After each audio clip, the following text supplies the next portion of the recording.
All right, we are going to work on word problems for fractions. So have a piece of paper out, be ready to do this with me. And then afterwards, you're going to have 8 word problems with fractions to do. And then I think I have an exit ticket. All right. And then tomorrow you're going to take a fractions test. We'll review first with all the things fractions that we've done. And then you'll have a fraction test tomorrow. Okay. So we're going to start off with this one right here. This comes from a workbook for math for 5th grade. All right. Audrey shaded 2/5 of a grid. Then she shaded another 1/3 of the grid.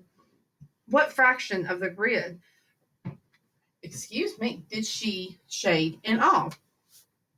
I can't write on this because this is my only copy. But what we can do is talk about the important parts of this problem. All right, so Audrey shaded 2/5 of a grid, and she shaded another 1/3.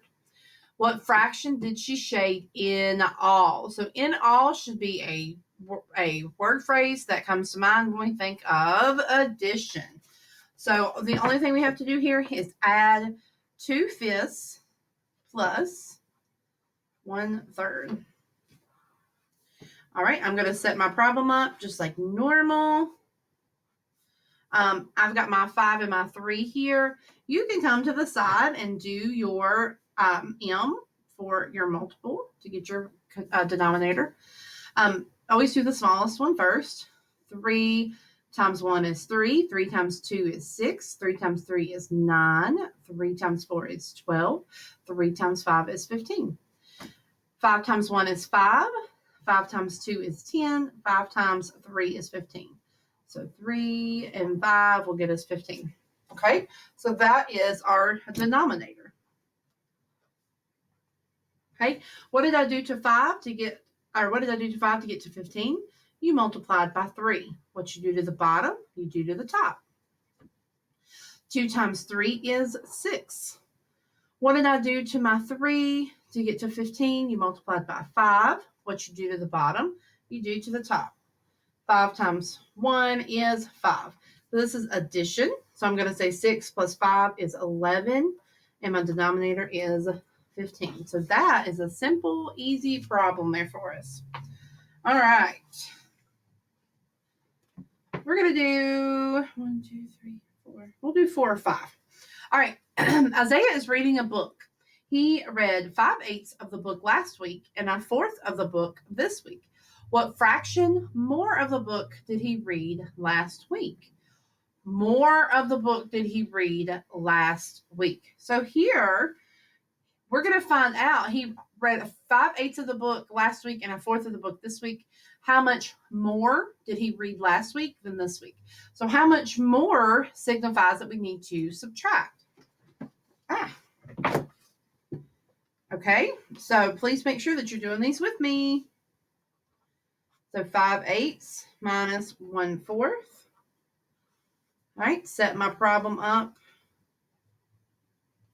And here we can look at the little denominator and think, well, can 4 go into 8 evenly with no remainder? Yes. So we're going to use the 8 for our denominator. What did I do to 8 to get to 8? You multiplied by 1. What you do to the bottom, you do to the top. 5 times 1 is 5. What did I do to 4 to get to 8? You multiplied by 2. What you do to the bottom, you do to the top. 1 times 2 is 2. And I'm ready to subtract. 5 minus 2 is 3, and I've got 8 as my denominator, and that was so easy peasy. All right. Let's look at the next one. Caroline ran. Actually, I'm going to do this. Where we go? Yeah. All right. I'm going to do one more on this page, and then we're going to look at the mixed numbers. All right. Gabriella bought 2 6-pound of limes, 3/8 pounds of grapes, and 1/8 pound of lemons. What is the total weight of fruit that Gabriella bought? And then write your answer in simple form. All right, so there's a couple ways we can do this because I know on your assignment today you've got one problem with 3 fractions. You could add all these up at one time. You could add these up separately since they have the same denominator. It's really your choice and what makes sense to your brain.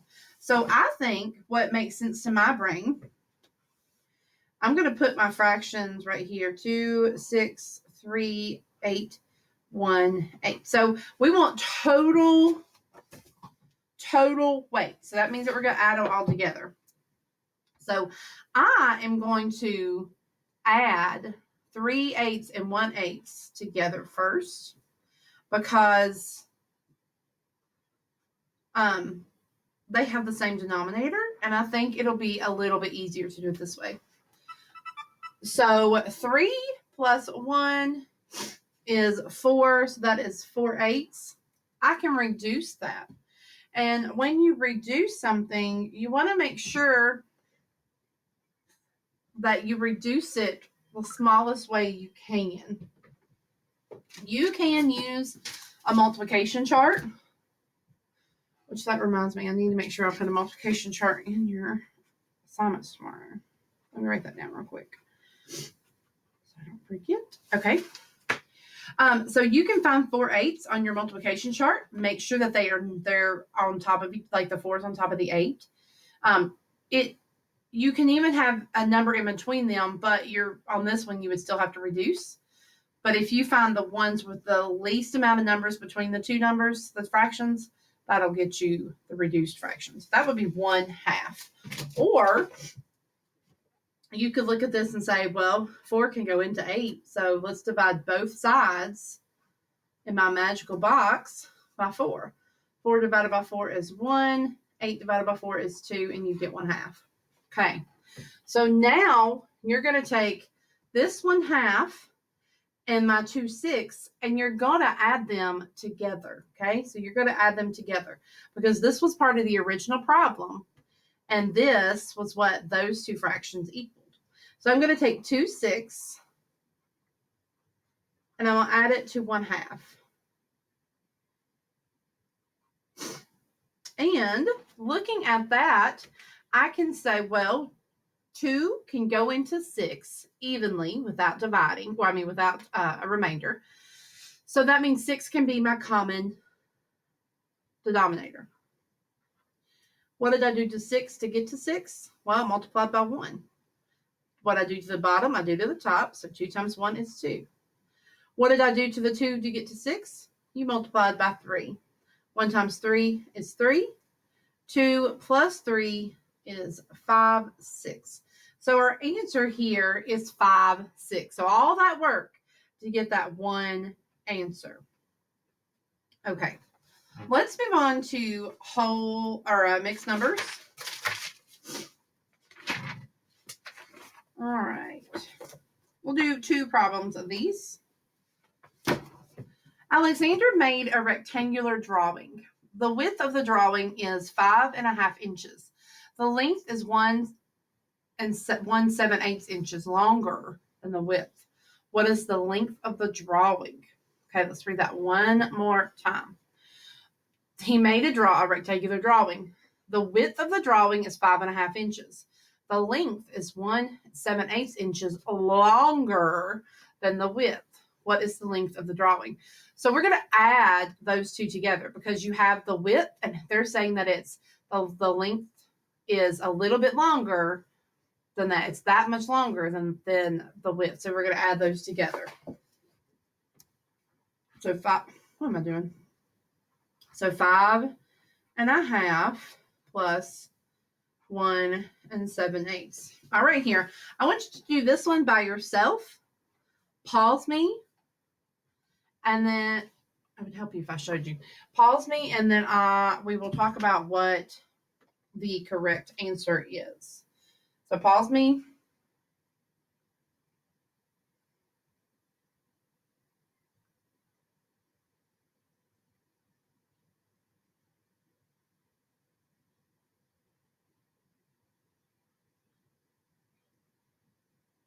Okay.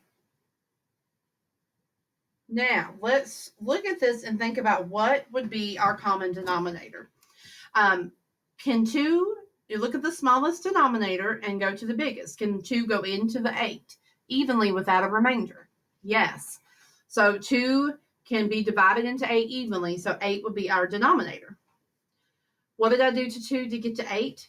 You multiply 2 by 4 to get to 8. What I do to the bottom, I do to the top. 1 times 4 is 4. What did I do to 8 to get to 8? You multiply by 1. What you do to the bottom, you do to the top. So 7 times 1 is 7. Okay? 4 plus 7 is what? Right. It will be 11 over 8. So now, don't forget about your whole numbers over here. I have 6.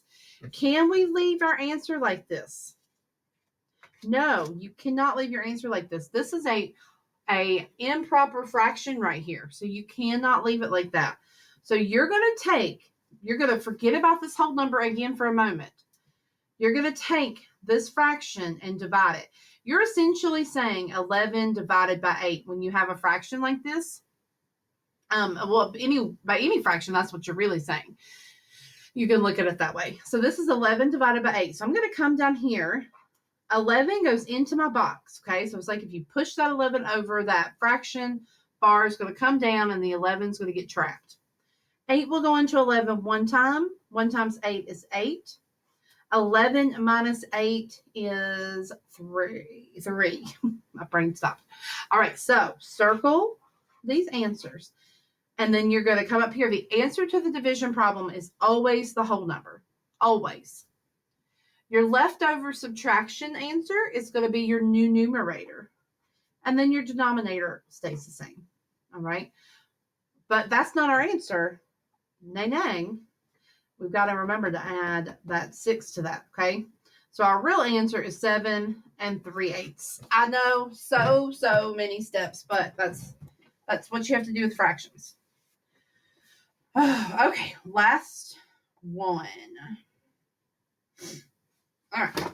Caleb bought 4 1/4 pound of nuts and 3 3/4 pounds of oats. How many more pounds of oats than nuts did Caleb buy? How many more pounds? So how many more? Oh, we got lucky here. They're the same denominator. How many more is subtraction? So I have 4 1/4. Actually, we're not going to do this one because this one's a tricky one that we have not gone over yet. You know what? I'll show you what to do here. Okay. I don't think you have one of these today, but you never know. So we'll do this one. All right. So this one, if you think about what we did on Tuesday, where we had to borrow to be able to subtract, this is essentially what you're going to do because you cannot say 1 minus 3. That's not going to work. So you're going to have to borrow from this whole number, okay? And you're going to make that a 3. And then in the magical land of fractions, that whole number that you borrowed is going to come down into fraction pieces. So you want to match the denominator, so it's going to come down like 4 over 4. Then you just add this to that old fraction, and your new fraction that you have to work with is 5/4. And then you can just subtract 5 from 3. So it'd be 2 over 4. And 2/4 reduces to 1/2. And I know that's very confusing, and we have not spent any time on that. But we'll talk about it when we get closer to the end of the 9 weeks, which is pretty close. But I'm not going to test you guys on that. All right. So that is what we've done, what we've got set up for today, our word problems. Okay, so if you see something like this where you can't subtract 3 from 1, you've got to borrow from the whole number, create a fraction out of that whole number, and add it to the original fraction. Okay, but we'll do this again. We'll go over it before the end of the 9 weeks, but it's not going to be on your test tomorrow. All right, y'all, let me know if you have questions. Goodbye.